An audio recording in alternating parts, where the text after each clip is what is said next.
to do what you should do anyway as a parent. But you're not in private, Your Honor. He's trying to get back with me. Here, 1 second. Hold on. Like, shh. It doesn't matter. That has no bearing on child support. What he says to you, what he says about you, doesn't make any never mind to me. What you say about her, what y'all's conversations are, that has no never mind, has nothing to do with child support. Right, okay? It's not a but.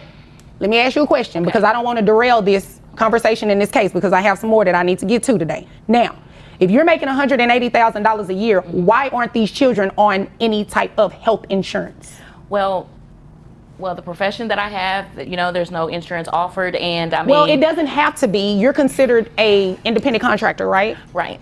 That means you can get private health insurance. Well, did you know that? I'm not really sure how to go about doing that.